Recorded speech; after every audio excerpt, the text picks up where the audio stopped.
Hello, I'm Richard Murphy, and I'm talking about taxing multi-millionaires more. This is the second in a series, quite a long series I suspect it will be, on that issue. And I have already explained why we need to tax multi-millionaires more. But let's explain what the current state of play with regard to multi-millionaires tax is. Because right now in the UK and in many countries around the world, multi-millionaires are getting an exceptionally good tax deal.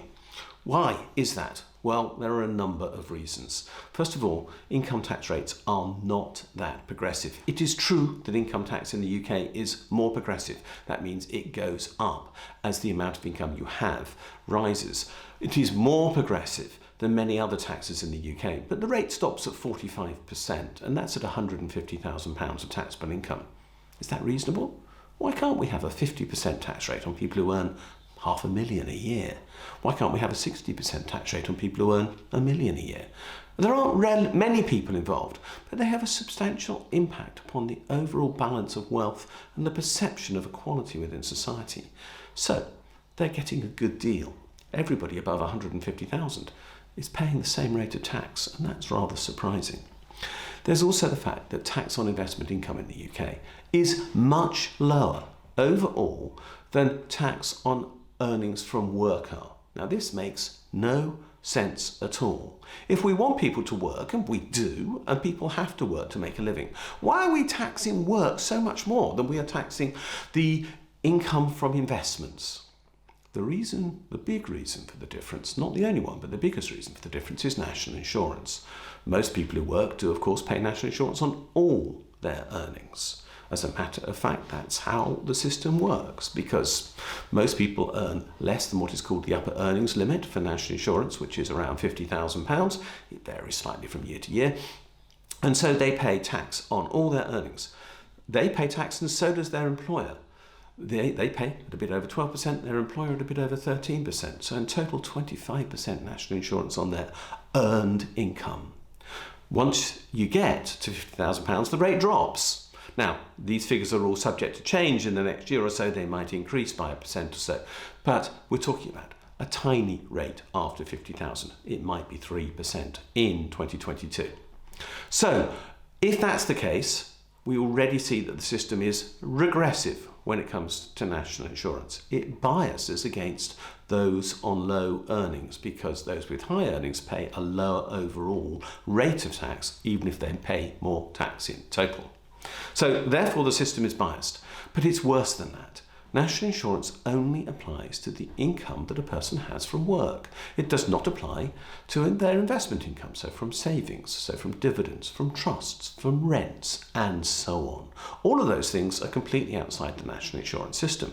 So a person who gets all their income from an investment source will pay a substantially lower rate of tax than does a person who earns the same amount of apparent taxable income but does so from work. Now that is obviously unfair, but it's not the end of the inequality that we're talking about. Many wealthy people also make what are called capital gains. Now capital gains are the profits that arise when somebody sells an asset that they have owned. An example would be, for example, shares that they might have bought and sell with a gain being made. That gain is subject to capital gains tax.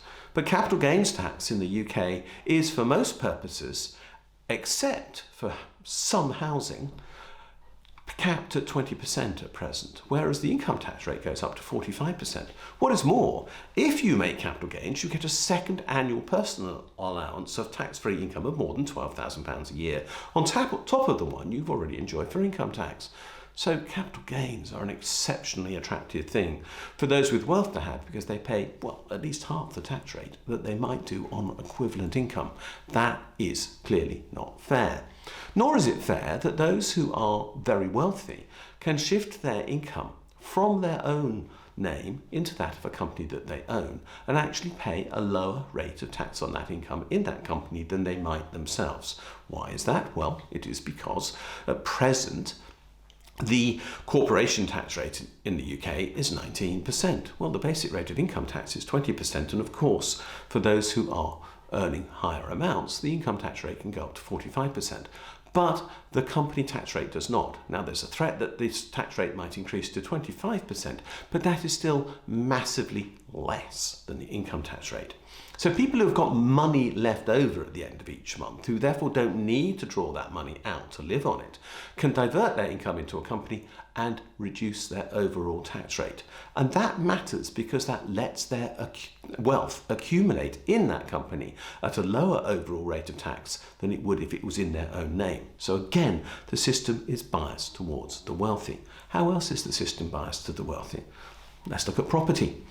First of all, domestic property is not subject to capital gains tax, and with tiny limits on the amount of garden that a house has, basically whatever the value of your house, it is capital gains tax free.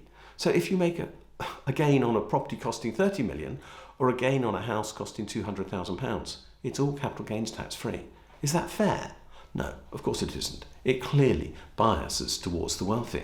And then with regard to your domestic home again, council tax is payable on all properties, but it's capped as to the amount that can be paid. And the amount that can be paid is only double the basic middle band of council tax. So the very wealthiest who own enormously valuable properties can only pay double the amount of council tax that a person in an average home can pay. That, once more, is completely unfair. What else is biased? Well, there's no land value tax in the UK. So the very large amounts of land, agricultural property, for example, is subject to no tax at all. Is that reasonable? No, not when parts of that property might well be used for leisure purposes, for example, as grouse moors. Is that something we should be subsidising? It's a very good question. Then we come back to income tax. Many of the allowances and reliefs that are available with income tax are aimed at subsidising savings. But only the wealthy have savings, let's be clear. Only about 30% of people in the UK can have any significant saving, and most of the allowances and reliefs are biased towards those who are in the very top end of the income scale. The consequence is quite simple. We are subsidising the rich to get richer, and that makes no sense. This is also true with regard to VAT, by the way. The exemptions within VAT, which mean that VAT is not charged, are heavily biased towards the wealthy. For example, property is free of VAT. That means that the second and third and fourth and fifth properties that people buy, if they are wealthy, to build up portfolios of property for rent, are also VAT free. And school fees are VAT free, and they're paid by the wealthy. And so is private medical costs VAT free. Again, very largely paid by the wealthy. So these things are important. There are, again, biases inside the system.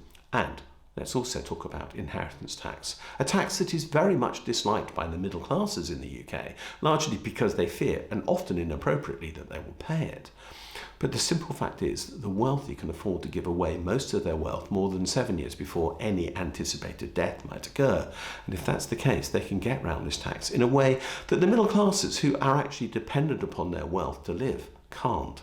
And therefore this tax hits those on, well, high-ish, but still in wealth terms relatively modest amounts compared to those who are really wealthy, the multi-millionaires, many of whom can get round this tax charge quite easily. The point I'm making is that we have a tax system that is heavily biased to favour the wealthy, to undertax them and overtax those on lower incomes. This is the problem that I want to address inside this series. We have an issue. This is wrong. We must correct it. This series is going to explain how we can put the UK's tax system right so that the multimillionaires will pay the tax that they owe. Thanks for watching. If you're interested in what I've been saying in this video, please subscribe. There is a button below the viewing screen. If you're interested in what I have to say on Twitter, I'm at Richard J. Murphy on that medium. If you want to look at my blog, that's taxresearch.org.uk, and we have a Facebook page as well, Richard J. Murphy. So one of those things will get you more information on what this video series is about, and I hope I'll see you again soon.